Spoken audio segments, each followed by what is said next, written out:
Today on One, your daily dose of local affairs and social media commentary. Today on One, Gengop's remote address angers opposition. Godly marriages can save our society, says NMC. EU strengthens visibility for development cooperation with Namibia.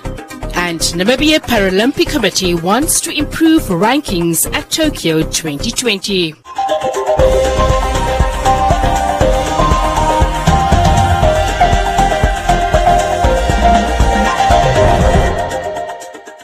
Members of the opposition walked out of Parliament this afternoon in protest of President Gengop's virtual address, with the stage set for a routine presidential address and heavy police presence, including officials from the State House.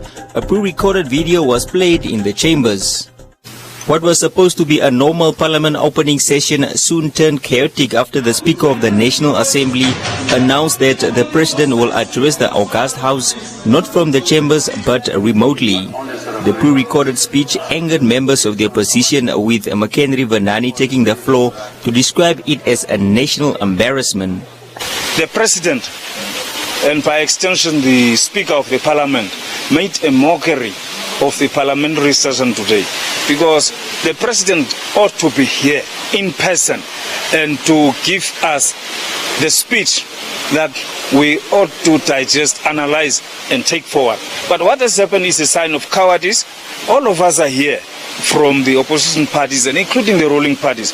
We have been following, wearing the mask, having social distancing as we are seated in Parliament. So I did not see a reason that the President must stay away, because he normally sits far away, even from his colleagues, and he is reading from the podium. So I think this is a sign that President Hage Geingob has decided and has assumed to say that he is accepting all the fault lines about the fish rock.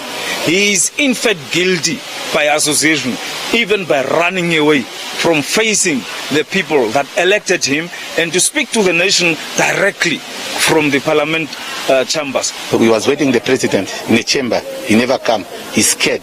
We know he's scared, because we was having a lot of questions to ask him before he opened the Parliament, but he never come. We're having a problem with Namibia. This President, his family, he tried to close down the airline, national airline, with his family. He having this challenge. Challenge is a company owning by his wife, and this company, he looting this government each and every month. They're looting. Now, this was one of the questions. Number two is a fish wreck. We want the President to apologize for the Namibian people, because they were saying they are not involved in a fish wreck scandal. But later on, his lawyer, Sisa Namanje, tell everything that the President is involved. Boss of the boss is his name. However, members of the ruling party, including the Deputy Speaker Loide Kasingo, said the session went as expected and the President does not need to inform the opposition of his decisions. There is no need to communicate to them, because as the Speaker has stated, he has got the discretion in terms of Rule 124. Rule 124 give the power to the presiding officer to decide things, among others, like the decision that the head of state can address us virtually. There is no need really here to say the official opposition was not consulted. It just went well. His Excellency, the head of state, has opened virtually the Parliament, and it was okay. It just went well. The opening of Parliament went really well. The President, in his speech, Dr. Hage Geingob, His Excellency, really highlighted the role in which Parliament continues to be a catalyst for change, not only in the legislation area, but in shaping the way society functions. He also repeated his message of that this year is a year of resilience, and even in times like this, we should endeavor to continue ensuring that we serve the nation well and that we're able to do the best of our ability, even in troubling times as this. So the opening of Parliament really started off a very good note, and we're excited for the rest of the year. Another opposition member also differed with the others. Bottom line is that the Parliament has officially been opened, and let's start working. There's nothing wrong. The people has elected us to bring the bread for them on the table, not for us to fight in the parliament. The fighting is over. We must come together in peace as one Namibia and to build one nation. Despite the fact that members of the opposition expected to engage the head of state on burning issues, interactions are more common during the State of the Nation address, which will take place in 2 months' time.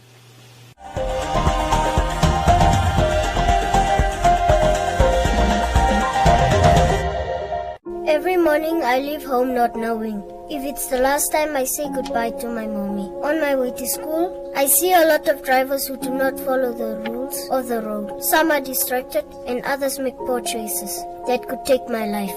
I stop, I look, I listen before crossing, and even encourage my friends to do the same. But do you know that if you hit me at more than 60 kilometers per hour, there is a 80% chance I don't survive. I only stand a chance if you, the driver, drives at the right speed, which is less than 40 kilometers per hour around the school area.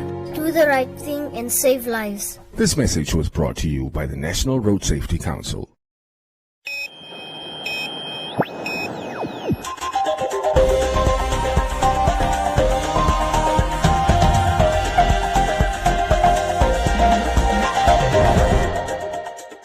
The Namibia Marriage Council believes that marriage is the foundation of any prosperous society and is on a mission to advocate for godly marriages in Namibia. The organization's regional coordinator, in an exclusive interview of Today on One, stated that fathers are the foundations of their families and that parents should be present in their children's lives. Because you are finding people that the people are getting married, are going for a covenant marriage. And when they want to break the marriage, they are going to a civil court. How does this thing speak together? Because then that translates to the fact that you as you started, you did not understand what you were actually subscribing to. If you subscribe to a covenant marriage, address the issues through the covenant marriage. If you prescribe to a civil marriage, address the things through the civil court. If you prescribed to a customary marriage, address it under the customary, within that confines of that particular traditional, court. Namibia Marriage Council Regional Coordinator said that fathers are not just the head of the house, but also the foundation, adding that the strength of the family in society will partly depend on the father's role. You are supposed to be a role model. When you are called as a father, what does it mean to be a father? Sometimes we got this notion wrong to say that when you are called a father, you are called the head of a family. You think that you are the head, but that concept is wrong. The right way is that as a father or as a head of the house, you are not the head, but you are the foundation. When they build the house, they don't start from the roof; they start from the foundation. The foundation, the strength of the house will depend on the strength of the foundation. If the foundation was not properly built, that house will tend to crack, or even worse, it will fall down. So it depends on the foundation. And in this case, what the enlightenment that we are bringing is to say, the father, or the father is the head, is the foundation of the house. And how do you make sure that foundation is strong? The foundation can only be strong depending on the information and the knowledge that foundation has been. Situka further added that parents should aim to be present in their children's lives and be able to talk to them about difficult issues. He also stated that parents should stop giving their kids gadgets and rather spend time with them. Because once you are trained in the right info, as a father, as a mother, you will know what to look for in your children. How do you see that my child is behaving abnormally? Because these certain things, it does not start just like that. Even when a child starts indulging in things like alcohol and drugs, or is indulging in unprotected sex, you will notice as a parent, if you are a very attentive parent, and you are you are always present, because sometimes I want to explain that. There's a present and there's also absentee parents. You can be at home with your children, but you are an absentee parent. You are an absentee father. Some parents tend to substitute maybe gadgets. You buy your child an expensive iPad or so just to keep him busy, and while you are somewhere else. That is not effective parenting. effective parenting that we are talking about is for you to be present. Because it does not mean that, no, I live with my children, then automatically translate that you are present in your children's life. And this is the danger that we are seeing, that the parents are always absent from the children's life, although they are living together. This child will grow up and, grow up not knowing the father, although the father was at home. The child will grow up not knowing the father, although the mother was at home. And then all of a sudden, these people in the same house are strangers, and you find yourself one day you are told that this is what your child did. The NMC focuses on different categories, namely people who are in courtship, widows, orphans, and for those that are already married.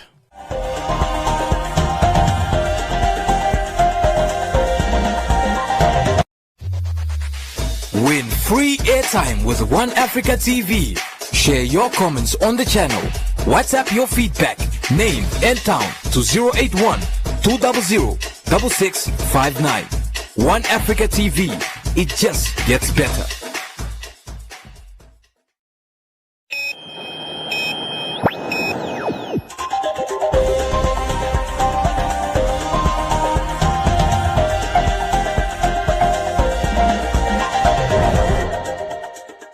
The delegation of the European Union to Namibia has strengthened its visibility for development cooperation with Namibia by launching a new documentary film that will air on One Africa Television this week. The objective of the new documentary film is to create a better understanding about the delegation of the EU to Namibia, its various facilities and institutions, and most importantly, the cooperation programs between the EU together with its member states and Namibia. At the launch, attended by various ambassadors of the EU member states in Namibia, Sinika Antila, the EU ambassador to Namibia, presented an overview of the EU's mission and cooperation programs in Namibia. Namibia receives at the moment development assistance from the 11th European Development Fund, but also benefits of many other financial instruments such as European Investment Bank, other European development finance institutions. Every European country have their own development finance institutions. Here in Namibia are present KfW from Germany and AFD from France, but also others are looking into Namibia. Then we have regional programs like EU SADC programs. We have thematic budget lines and calls for proposals like the European Instrument for Democracy and Human Rights, and many more. In this regard, we thought that it would be helpful to produce a video that depicts the main pillars of the EU's role internationally, regionally, and here in Namibia. The media has always been an important stakeholder in mobilizing the international and local communities to discuss, promote and monitor the EU's cooperation efforts in Namibia. Taleni Shimopileni, the executive director of One Africa Television, emphasized on the power and benefits of using video and audio for storytelling. We are very, very delighted to have partnered with the EU on this project. We believe in people, whoever, reading, but we also know the power of the audiovisual media and sharing a story through the audiovisual media. The documentary film will air on One Africa TV daily from Tuesday the 9th of February to Thursday 11th of February 2020 at 10 minutes to 9 in the evening. Together we are stronger.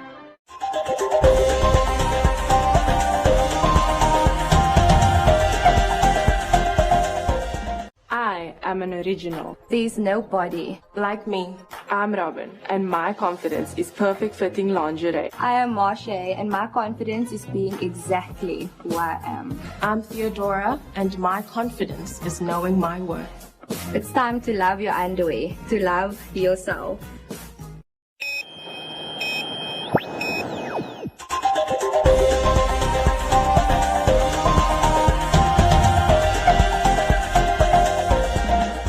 Namibia's para-athletes have been hard at work as they prepare for the 2020 Summer Paralympics taking place from the 24th of August until the 5th of September 2021 in Tokyo, Japan. Namibia's Paralympics Committee Secretary General and Coach Michael Hamukwaya said that the postponement of the Para Games last year due to the COVID-19 epidemic has been an advantage for the team as it gave them more time to prepare for the Games. Basically, it haven't been an easy ride. As everybody knows, the Olympic was just postponed last year, and we already had plans on according and teams already ready to roll and go play. But you know, as the epidemic hit all of us in March, everything just changed. But then for us as Namibia, it was also a kind of, a blessing in disguise, because it gave us more time at least to help our athletes and to have more athletes preparing and even having more athletes qualifying. We've been actually having a very good understanding with Athletic Namibia, where they are having their different countrywide Grand Prix, especially for athletic, where our athletes, with our para-athletes, especially those who have qualified, can actually take part in those Grand Prix, and their time being recognized for their ranking also towards, and it's also good for their preparation towards the games itself. So that is the one part that we are doing, but at the same time we are looking forward to give them at least 1 or 2 international events. We just want to give them a bit of age and international exposure, just to compete against counterpart of the same class. And then after that we are planning to have some events in South Africa, just where we can fine-tune, and at least by the end of the day we know we have a well-prepared team which can compete against the world. Hamukwaya, however, expressed his disappointment towards the lack of support that the para-athletes have been receiving despite being one of the best performing sports nationally. We are really struggling even to do development. So we are just urging even from government, sport commission, just to increase a bit of our budget. And that will really help us, because even we are not only lacking, as I say, on equipment at the end of the day, we are still lacking also human resource, and even, facilities wise, it's so difficult and they are so expensive here to hire. So it's been very, very challenging.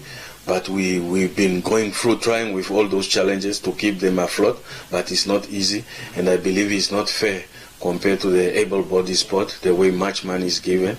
And I believe these guys, they really deserve better, because they've been marketing this country Olympic after Olympic. We are talking about 2008, 2012, 2016 medalists and on podium. So I believe it will just be fair if equal distribution of funds is also distributed towards disability sport through Namibian Paralympic Committee. Our preparation having been so very, very good, but our aim, and that was our goals, we're still working on it, because it's our strategic goal, where our main goal was to make sure that Paralympic Namibia win at least 6 medals, and out of those 6 medals, we at least get 2 gold.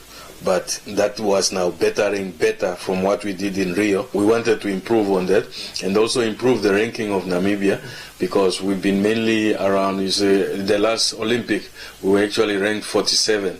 So this time, especially from Paralympic side, so this time we're at least looking to be in the top 30, in the world. The SG and coach further urged Namibians to assist in exposing the disabled athletes by inviting them to different training sessions in different sport codes, as according to him, discrimination against the disabled is still an issue that needs to be addressed.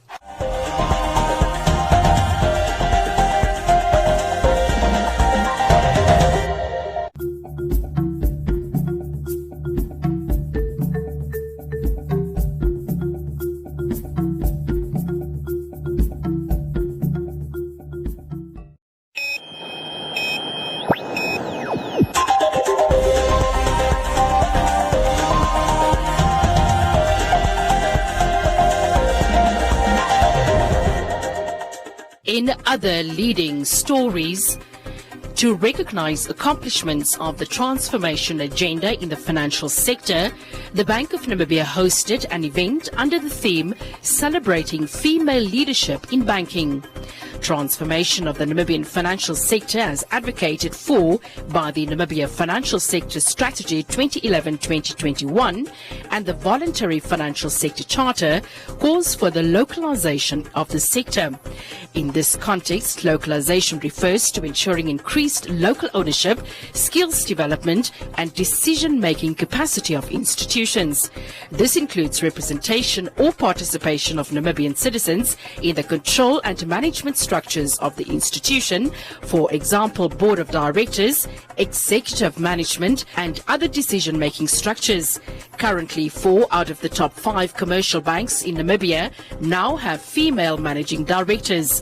These are Ms. Baroness Hans, the Managing Director for Bank Windhoek, Ms. Esther Kali, the Chief Executive Officer for Letshego Namibia, Ms. Marta Murarua, the Managing Director for Nedbank Namibia, and the recent appointment of Ms. Mercia Gaises as the new Chief Executive Officer Designate of Standard Bank Namibia. And the Development Bank of Namibia has announced that it is undertaking visits in the central and northern regions of Namibia to promote its recently launched COVID-19 business relief loans as well as finance for youth enterprises. The $450 million Namibia dollars relief facility, provided with the support of a concessional loan from KfW, aims to support existing businesses with operating capital for a period of 3 or 6 months, depending on their needs. The finance takes the form of a commercial loan, repayable over 60 months. The visits will also promote finance for youth in the form of skills-based lending for professionals and artisans, as well as general lending for youth entrepreneurs under DPN's SME and larger lending facilities. In addition to business meetings, the bank will meet with the regional dignitaries to assess projects and associated needs for finance. The visits will also promote finance for youth in the form of skills-based lending for professionals and artisans, as well as general lending for youth entrepreneurs under DPN's SME and larger lending facilities. In addition to business meetings, the bank will meet with the regional dignitaries to assess projects and associated needs for finance. Welcome to Comments Corner, your daily dose of local comments from the hottest social media pages. The Ministry of Education, Arts and Culture, in response to schools still demanding parents to buy stationeries, despite the government's education grants, clarified that schools are not allowed to force parents to buy stationery. However, parents are expected to contribute the most basic learning necessities to complement government's efforts. Government currently pays $200 to $300 per learner to state schools. Loretta said, for what is the $200 to $300 if parents buy everything, including the cleaning materials? Jay said, when government introduced the free education system, how could it not have prepared for times of uncertainty? KB said every year parents are forced to buy stationery because the schools are sending them letters. Karembera said pre-primary schools are making parents to buy stationery that is then kept at the school. Learners at Jan Moore Secondary School held a peaceful demonstration last week after a male teacher was accused of raping a learner. According to the learners, the teacher has been accused of rape in the past. Sharifa said the Ministry of Education is to blame since they have been aware of the incident. Alice said the teacher has brought shame upon the school. Werner said the principal reported the matter to the ministry, which should then suspend him until investigations are done. Michael said the teacher was supposed to be a trusted educator, but now is facing serious accusation.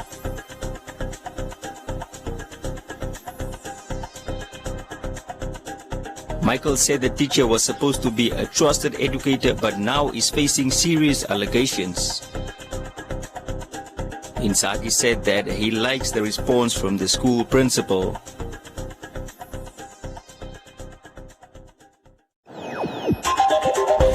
And that is all from Comments Corner. Be sure to post your comments on our social media pages for broadcast every day only on Today and One.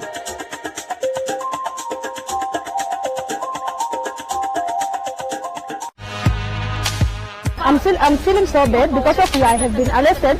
We are trying to sell to provide our kids with food, but the police, they come to arrest us. I was literally apprehended in Independence Avenue I mean, there was no prior communications with the police or with Bonn or Benga Namibia.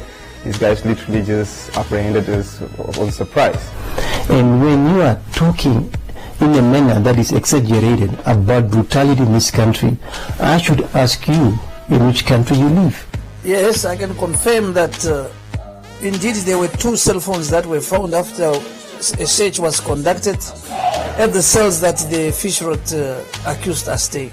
Do you understand the amount of money that the government has spent on the fight against COVID-19?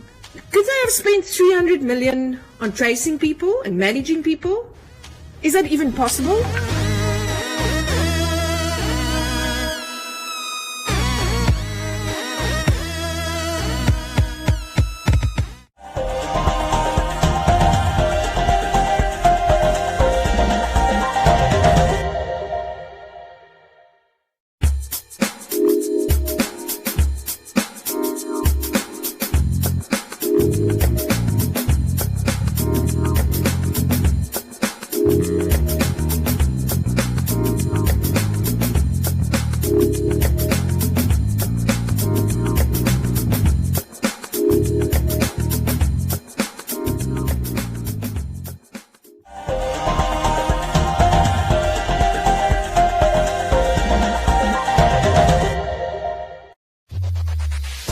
Win free airtime with hashtag #LearnOn1. Share your comments on the lessons. SMS your feedback, name and town to 555.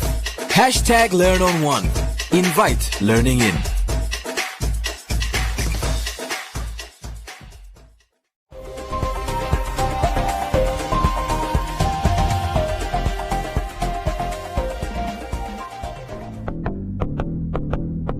A look at the weather forecast. First, an advisory from the Windhoek Met Office. Heavy falls are expected this week in the northern regions, so please do take the necessary precautions. The Namibia interior partly cloudy and hot to very hot with isolated to scattered thunder showers, but few thunder showers in the south, Commas and Omaheke regions. The coast partly cloudy and cool to warm with showers over the central and northern coast, and the wind moderate northwesterly to southwesterly. Now we look at minimum and maximum temperatures across the country and beyond.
Yeah, you show me no like me.